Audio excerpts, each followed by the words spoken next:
Hi friends, welcome to our YouTube channel. This is వీరు. గత 5 సంవత్సరాల్లో జగన్మోహన్ రెడ్డి పదే పదే చెప్పిన మాట, మహిళల రక్షణ కోసమే మేము పనిచేస్తాము. నా అక్క, నా చెల్లి, నా తల్లి, నా అవ్వ అని చెప్పిన జగన్మోహన్ రెడ్డి హయాంలో వికృత క్రీడలు ఎంతవరకు పాకినాయి అయ్యా అంటే ముంబై వరకు వెళ్ళినాయి. జగన్మోహన్ రెడ్డి అనుకో టీం చేసిన అరాచకాలు ఎక్కడ దాకా పాకినాయి అంటే ముంబై దాకా పాకినాయి. ఇందులో మనం ఆలోచించాల్సింది, బాధపడాల్సిన విషయం ఏంటంటే ఐపీఎస్ అధికారులు, ఐఏఎస్ అధికారులు, అధికారులు కాదు, అధికారి, వీళ్ళందరూ కూడా ఇన్వాల్వ్ అవ్వటం ఎందుకు? ఏం జరిగింది? ఐపీఎస్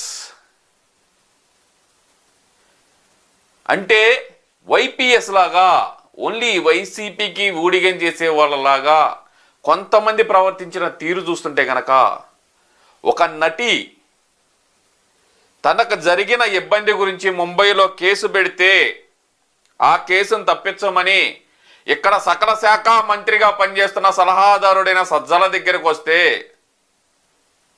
సజ్జల దగ్గర కూడా కాదు, జగన్మోహన్ రెడ్డి దగ్గరకు వస్తే, జగన్మోహన్ రెడ్డి సజ్జల దగ్గరికి పంపిస్తే సజ్జల తీసుకెళ్ళి ఈ ఐపీఎస్లకు అప్పచెప్పి ఎవడో తలక మాసిన ఒక ఎదవ చేత, కుక్కల విజయ్ భాస్కర్, ఏమయ్యా వీళ్ళందరికీ ఎలా తయారయ్యారంటే కనుక, వీళ్ళందరూ ఫోటోలు తీసుకొని, న్యూడ్ ఫోటోలు తీసుకొని న్యూడ్ కాల్స్ చేసుకుంటా ఏదో వాళ్ళకు ఒక్కళ్ళకే ఉన్నట్టు పాపం. ఆడపిల్లలకి న్యూడ్ వీడియో కాల్స్, ఒకడేమో గంట సరిపోదా అంటాడు, ఇంకొకడేమో అరగంట సరిపోదా అంటాడు, ఇంకొకడేమో ఎప్పదీసి చూపిస్తాడు, చూపించి అది నాది కాదు అంటాడు, ఇంకొకడేమో అది నాది కాదు కావాలంటే నేను వచ్చి చూపిస్తా అంటాడు, ఇంకొకడు దరిద్రుడు, దౌర్భాగ్యుడోడు, మీకు కావాలంటే చెప్పండి వచ్చి చూపిస్తా అంటాడు. వెళ్ళి చూపించాల్సిందిరా మీ అధినాయకుడైన జగన్మోహన్ రెడ్డికి అందరు జిప్పులు తీసి వరుస పెట్టి నుంచోబెట్టి చూపిండి, ఎవరిది ఏందో తెలుస్తాడు. ఆయనే మార్ఫింగ్ చేశారంటాడు ఒకడు. వీళ్ళందరి విషయం పక్కన పెడితే కనుక ఇలాంటి మందన పోగేసుకొని దరిద్రుడు ప్రభుత్వాన్ని నడిపాడా, ఒక మాఫియా సామ్రాజ్యాన్ని నడిపాడా? ఎక్కడో ముంబైలో జరిగిన సంఘటనని తీసుకొచ్చి ఏపీలో ఒక గెస్ట్ హౌస్లో బంధించి, ఇందులో బాధపడాల్సిన విషయం ఏంటంటే, నిన్న ఆ నటి చెప్తుందిరా, ఆమె చెబుతున్నప్పుడు మహిళ అయ్యుండి ఆమె అంతా భయపడి, ఓకే ఆమె భయపడింది ఓకేరా, ఆమె చెబుతున్నప్పుడు ఒక్క విషయం కాడ మాత్రం నాకు బాధేసిందిరా. లేదంటే కనుక నేను అసలుకి ఈ ఎదవల గురించి, ఈ ఐపీఎస్ల గురించి మాట్లాడదామన్న ఆలోచన అయితే నాకు లేదు. యారా, తల్లి కడుపునేగా పుట్టింది మీరు, ఒక చెల్లి ఉంది కదా మీకు, లేదంటే ఒక అక్క ఉంది కదా, లేదంటే ఇంట్లో మీ భార్యలు ఉన్నారు కదరా, మెన్సస్ టైంలో రా, వాళ్ళకి పీరియడ్స్ టైంలో ఎరా ప్యాడ్స్ కూడా అందకుండా చేశారంటే ఏం చేస్తున్నారా మీరు? దరిద్రులారా, మీరు మనుషులా మృగాలా? ఏం బతుకుతున్నారు మీరు? వాడు సైకో, వాడి కళ్ళల్లో ఆనందం కోసం మీరు కూడా సైకోల్లాగా మారారా? ఐపీఎస్ మిమ్మల్ని అడుగుతున్నా, మీరు ట్రైనింగ్ తీసుకునేటప్పుడు, ఐపీఎస్ ట్రైనింగ్ తీసుకునేటప్పుడు మీరు తినే మెతుకో నేను పెట్టిన భిక్ష మీకు, నేను పెట్టే ఆ భిక్ష మీకు, అది మీరు తీసుకునే జీతంలో ₹1 నాది, నేను అడిగే రైట్ ఉంది నాకు. మీరు చెప్పండి నాకు సమాధానం. మీ ఇంట్లో మీ అమ్మకు కానీ, మీ అక్కకు కానీ, మీ చెల్లికి కానీ, మీ భార్యకు కానీ మెన్సస్ టైంలో ఇలాంటి పరిస్థితి వస్తే కనుక మీరు ఎంత ఫీల్ అవుతారా? ప్యాడ్స్ రా, దాని గురించి పల్లెటూర్లకు వెళ్ళి కొన్ని స్వచ్ఛంద సంస్థలు ఎంతో గొప్పగా ప్రచారం చేస్తున్నాయిరా. అలాంటి సేఫ్టీ ప్యాడ్స్ కూడా అందకుండా చేశారంటే కనుక ఏం బతుకుతున్నారా మీరు? వాళ్ళల్లో ఇంపార్టెంట్. నేను తోపుని తురుంకాన్ని అనుకుంటా గుంటూరు జిల్లాలో రొమ్మిర్చుకొని తిరిగి ఎమ్మెల్యే కొడుకులు ఆ టైంలో ఆయన హయాంలో డార్మిటీ సెల్లో పడేసి కొట్టిన తోపు తురుంకాన్ ఈరోజు ఏమైంది నీ బతుకు? బాబు గారు అపాయింట్మెంట్ కోసం ఆయన ఇంటి చుట్టూరుదా తిరుగుతున్నావు నువ్వు. సిగ్గుందా మీకు? మీరు చేసిన ఉద్యోగానికి, మీకున్న ర్యాంక్కి, మీరు చేస్తున్న తప్పులకి సిగ్గుండాలి మీకు అసలుకి.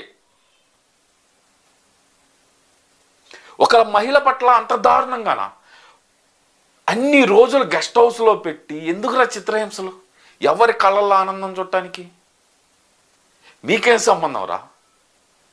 మీకేం సంబంధం?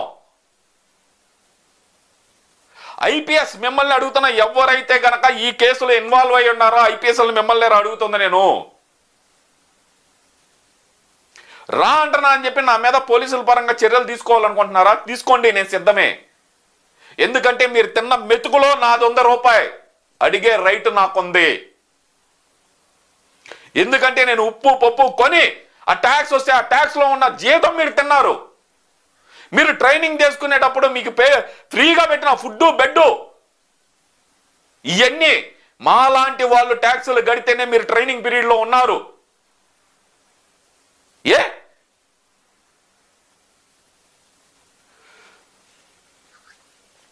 సరే, ఇదంతా ఒక ఎత్తు. మా వాసిరెడ్డి పద్మ గారు ఉన్నారా? విన్నారా? ఏం చేశారు మీ హయాంలో? ఏం చేశారు? చంద్రబాబు నాయుడు గారు ఒక్క మాట అన్నారని చెప్పి షోకాజ్ నోటీస్ పంపించారే. చేతులు గాజులు తొడుక్కున్నారా అనే మాట అన్నందుకు షోకాజ్ నోటీస్ పంపించారే. సరే, మీరు రాజీనామా చేశారు. ఇప్పుడున్న మహిళా కమిషన్ చైర్మన్ ఎవరు? గజ్జల లక్ష్మి. ఎవరేమా? వైసీపీ వీర భక్తురాలు. అంటే నాకు ఇందులో డౌట్ కూడా వస్తుంది ఏంటంటే ఈ గజ్జల ఉజయ్ భాస్కర్ ఏదైతే కనుక వివేకానంద రెడ్డి గారి హత్య కేసులో ముద్దాయిగా ఉన్నాడో వాళ్ళ తాలూకా బంధువేమోనని చెప్పి ఒక అనుమానం కూడా ఉంది. అవన్నీ సెకండరీ మ్యాటర్ అయితే గనక మహిళా కమిషన్ చైర్మన్ ఏం చేస్తున్నారు? అప్పుడు హోమ్ మినిస్టర్లుగా ఉన్న సుచరిత గారు కానీ తర్వాత వచ్చిన తానేటి వనిత గారు కానీ ఏమైపోయారు మీరందరూ? అంటే మీకు తెలియకుండానే జరిగిందా? హోమ్ మినిస్టర్లేనా మీరు? మీకు తెలియకుండా జరిగిందా? లేదంటే అసలు మాకు ఏముంది, శిలా విగ్రహాల్లాగా మమ్మల్ని నుంచోబెట్టారు, వెనకమాల నడిపిందంతా సకల శాఖ మంత్రి సజ్జలా అని చెబుతారా? చెప్పండి, బయటకు వచ్చి ఆ స్టేట్మెంట్ అన్నా ఇవ్వండి. మీ పరువు మీరు కాపాడుకోండి.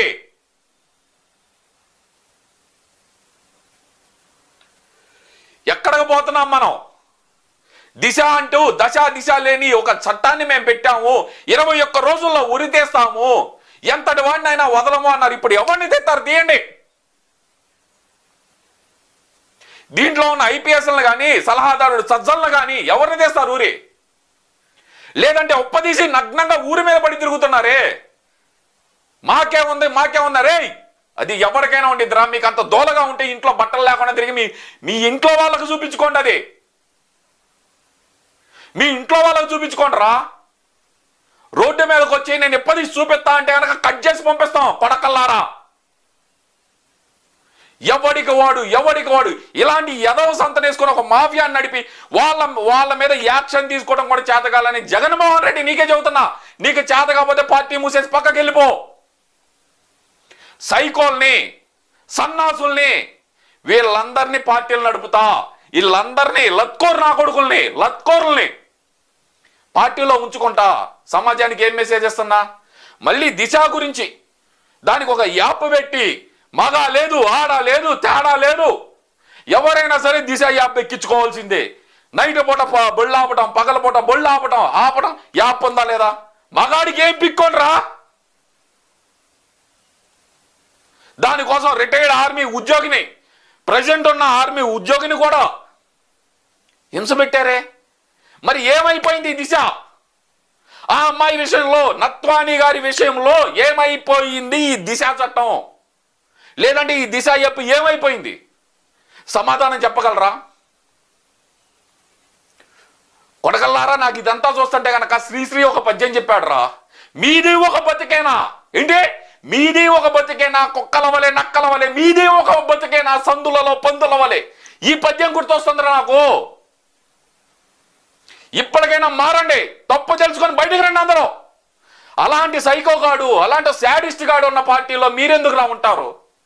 అలాంటి వాడికి సెల్యూట్ కొట్టిన ఆఫీసర్లందరూ ఈరోజు, గతంలో అయ్యా హయాంలోనేమో ఐఏఎస్లు వెళ్ళారు రా జైలుకి. కొడుకు హయాం వచ్చేతలకి ఐపీఎస్లు వెళ్తున్నారు జైల్లోకి. షోకాజ్ నోటీసులు కాదు, వాళ్ళకి ఇమీడియట్ గా సస్పెండ్ చేసి వాళ్ళ మీద శాఖాపరమైన చర్యలు తీసుకోవాల్సిందే.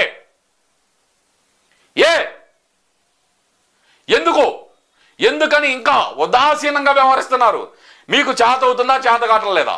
ఇప్పుడు ప్రజెంట్ ఉన్న మహిళా కమిషన్ చైర్మన్ అనిద్ది నాకు 2026 దాకా ఉంది, 2026 దాకా నా పదవి ఉంది, నన్ను తప్పిస్తే కనుక హైకోర్టుకి వెళ్తాను, సుప్రీంకోర్టుకి వెళ్తాను అంటుంది. రామ్మ బయటికి రా. ఈ జిప్పులో పొదీసి ప్యాంట్లో పొదీసి చూపించిన వాళ్ళందరికీ షోకాజ్ నోటీసులు ఇవ్వు. ఈ మహిళని హింసించిన వాడికి షోకాజ్ నోటీసులు ఇవ్వు. పిలిపించు. నీకు చేత అయితే గజ్జల లక్ష్మి, నీకే చెబుతున్నా, నీకు చేత అయితే కనుక పిలిపించు, మాట్లాడు. చేత కాకపోతే కనుక రాజీనామా చేసి పక్కకెళ్ళు. మీ పార్టీ వాళ్ళని నువ్వు కాపాడుకోవడానికి కాదు నీకు ఇచ్చింది పదవి, మహిళల్ని కాపాడటానికి. ఏం బతుకుతున్నావురా జగన్మోహన్ రెడ్డి? ఈ బతుకు బతకడం కంటే కనుక పార్టీని మూసేసి వెళ్ళి ఎక్కడైనా సరే, వద్దు మాటలు రాటలా బూతులు వస్తున్నాయి నాకు.